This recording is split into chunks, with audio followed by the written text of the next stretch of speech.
All right, so we got Brian Ward here, FLG Alumni, and we're going to talk a little bit about his story on our latest edition of FLG Cribs. Brian, how you doing, my man? Good. How about yourself?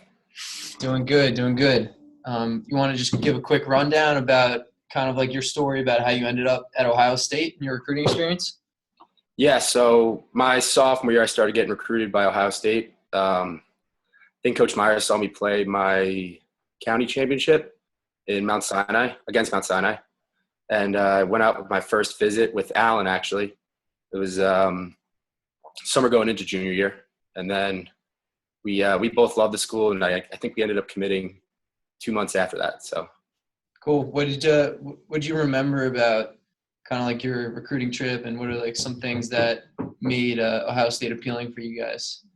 Well, I remember the first day that we were out there was a Saturday morning, football Saturday. Obviously, game days are huge out in Columbus, so it was pretty cool. They had us. I think they were playing Akron, but I think they ended up beating them like 48-0, something crazy like that. But that was the first real true Ohio State experience that I had, so it was pretty sweet. Did you know, like when you were in high school, were you always like a big fan of like sports, like football and basketball? And did you know that's like something you wanted in your college experience, or you didn't really like find that out until you actually stepped foot on the campus and you saw that? Yeah, I remember talking to Coach Winkoff about it that summer going in when we were actually starting to get recruited and talking to the coach a bit.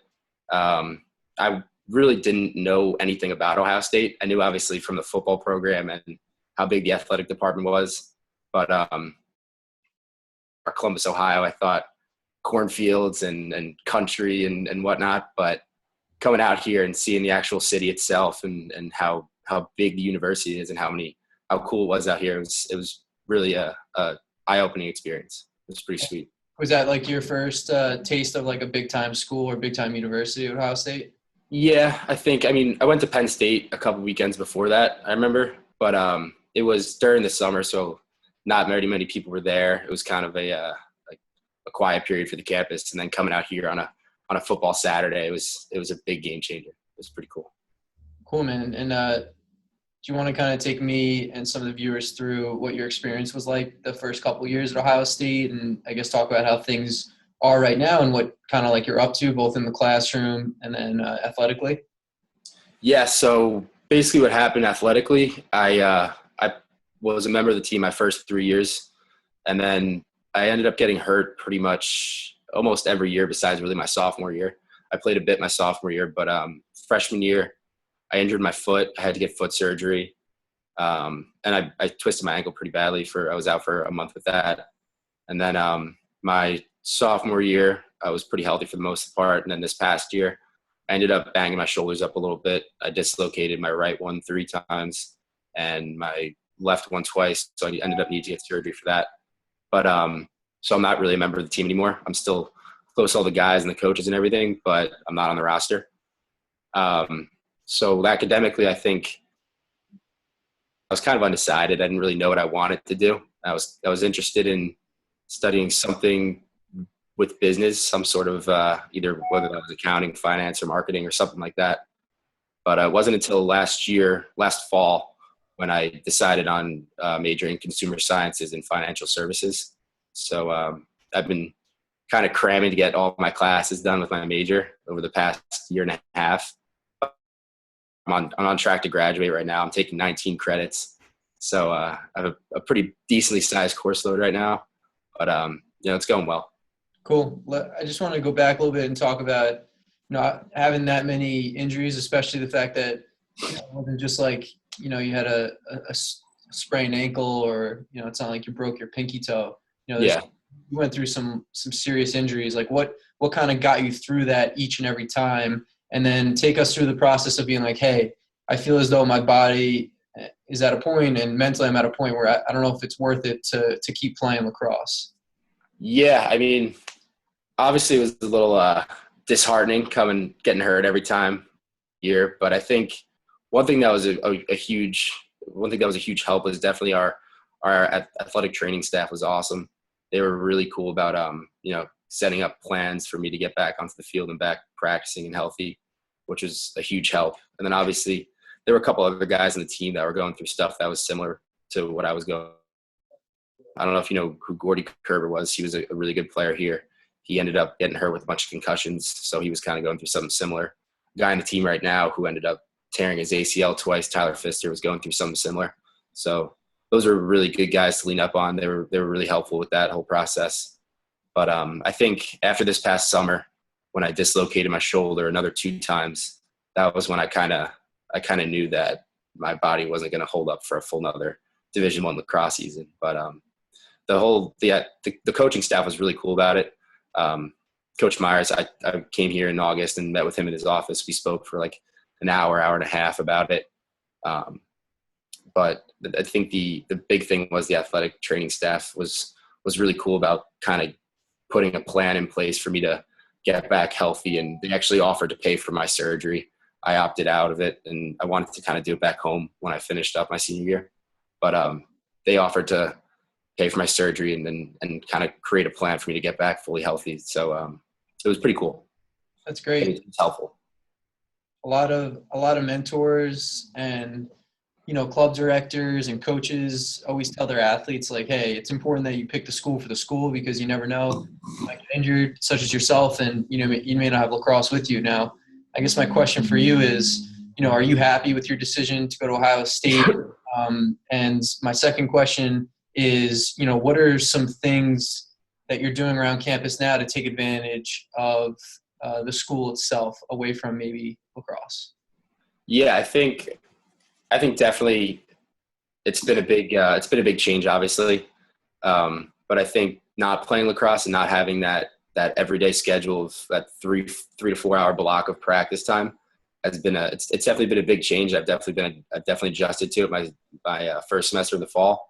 But I think it's really given me a lot of time to focus on what I want to do after I graduate from a professional standpoint, what I want to get a job in, how I want to approach the whole career path. So that's been good. I ended up I interned at a place in the summer called Life Planning Group with a group of advisors called Q6 Advising. It's a financial advising firm. And it kind of gave me a little bit of time to start studying for exams to start there in this coming August. So I'm pretty excited about that. And that's definitely to focus on that and get a jump start for that. So where was that internship? Was that out east or over by you? It was in Uniondale, right near the Coliseum. Oh, nice. So the office pretty much overlooked Hofstra. It was really close. That's great. And, you know, not only, you know, have you got an opportunity to kind of set yourself up for the future, which is great.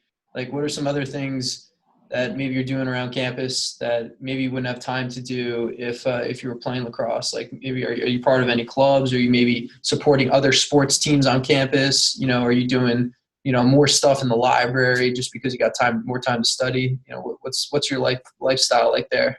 I mean, my biggest thing right now, I'm taking 19 credits. So I've had a lot of schoolwork and a lot of exams, and a lot of them are pretty decently tough classes, like a few accounting and finance classes. So it's given me a lot of time to study a lot, and I've been doing much better this semester than I have been. And like I said, I've been in touch with the people from Life Planning Group a lot and Q6 Advising. So they're sending me a bunch of information to study with for the upcoming exams this summer that I'm going to be taking. So it's given me a lot of time to focus on schoolwork and my job coming in August. So nice. Do you think you'd be able to take 19 credits if you're playing lacrosse in the spring? Yeah, I think I'd be able to manage it, but I don't think I'd be able to manage it as well. I feel like it wouldn't have given me enough time and energy to study as much as I do right now. So cool. Well, do you have any plans to kind of stay connected with the game maybe after you graduate? You know, possibly, you know, coaching, you know, maybe even just playing recreationally or anything along those lines? Not as of now. I don't. I was going to end up doing I was going to help with the team a lot this year as a student manager, as like a volunteer guy, just to kind of stay in touch with all the boys and hang out with them a lot. But like I said, I was talking to them a little bit about it in the beginning, and then it's kind of been tough for me to manage all that with taking a heavy course load, and I've been trying to start studying for those exams. So I feel like as of now, I don't have any plans, but it's definitely something that I would like to do in the future, because I still obviously I love lacrosse, and it's been a huge part of my life, and I want to still be in touch with that side of things. Cool.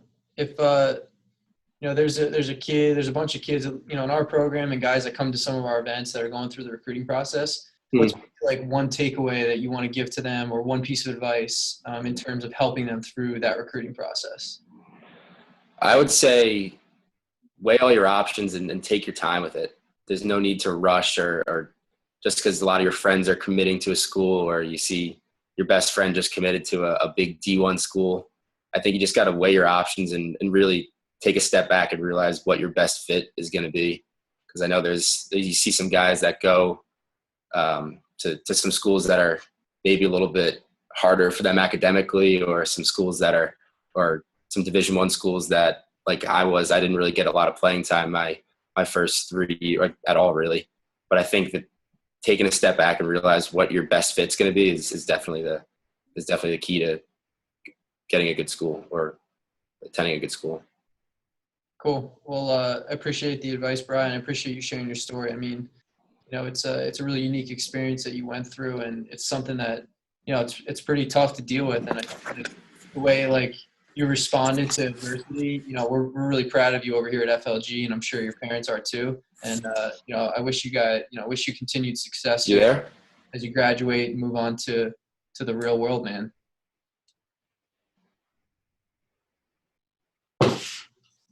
Hello?